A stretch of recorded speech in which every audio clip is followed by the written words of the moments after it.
Good morning, everybody. This is a supplemental video to help you and maybe explain a little bit about what you're doing when you're writing your Milestone One for week 3, which I know you're already doing or perhaps have already done. So this is a little bit late, but I want to say a few more things about it than I said in the video announcement. The rubric is key. It is the grading rubric is key, and I hate to say that. I hate to, but it's true. I have to grade you on every element in those grading rubrics, no matter what you're doing, whether it's a short paper or a discussion board or the final project itself, and certainly for the milestones. So my really strong advice to you is to look at the grading rubric. Well, the grading rubric for Milestone One, and this will not make sense to you, perhaps, but go with it.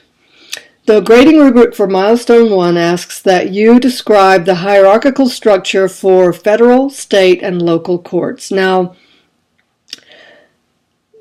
our final project scenario will not be dealing with either state or local courts. Big hint.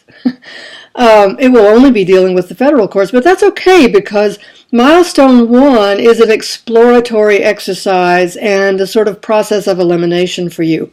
You need to understand how the federal, state, and local courts are structured. And by the way, local courts are divisions of state courts, so you're going to have a much smaller hierarchy when it comes to local courts.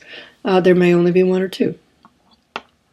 And don't emphasize those. The big emphasis for Milestone One and the final project will be state and federal courts, particularly federal.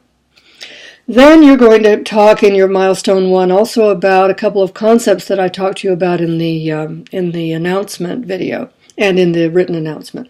And that is the concept of jurisdiction and the concept of a venue. Now, I've already explained those. I won't go into them again in this little video, but understand that for your milestone, you need to define what subject matter jurisdiction is. You need to talk about how it is determined. And you do the same for venue. What is venue? Venue, remember, is secondary to jurisdiction. You have to establish which court system will have jurisdiction over a matter before you can decide what the proper venue to try that case will be, because venue has everything to do with location, not with the level of court or the state versus federal court. It has to do with where, literally geographically where a case is properly going to be tried.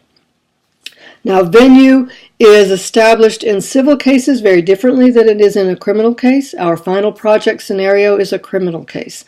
But this milestone asks you to discuss the general topic of venue. So if you want to go into the factors that are used to determine venue in a civil case, that's fine, but say that's what you're doing and distinguish that determination from determination of venue in a criminal case, which is a very, very different and much simpler thing to do. Venue in a criminal case, here's another big hint, is established by one factor and one factor only, and that is where the crime was committed. We don't care where the witnesses live. We don't care where the defendants live. We don't care about anything except where the crime was committed. Now that, again, that's secondary to jurisdiction. You've got to decide, is this a state or a federal case? But no matter what, look at where the crime was committed in order to determine the geographical location of the trial. Now, I'll just say in this announcement, this has nothing to do with our final project or anything else that we're doing this term. But just to cover my bases, and because I don't like to leave loose ends dangling, venue in a criminal case is sometimes determined by where the body is found.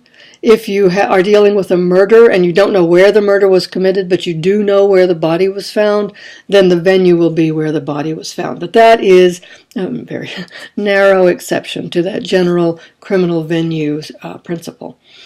That's all I really have to say about Milestone One. I know it's confusing. You will find Milestone Two equally confusing, probably, and I may do another supplemental video for that one. But Please ask me questions either directly by email or through the general questions discussion board. I'm very happy to answer those. If you have specific questions as you're writing, never hesitate to ask. I'm going to post this video in the general discussion board and also as a supplemental announcement. So thank you for your time and good luck. Bye.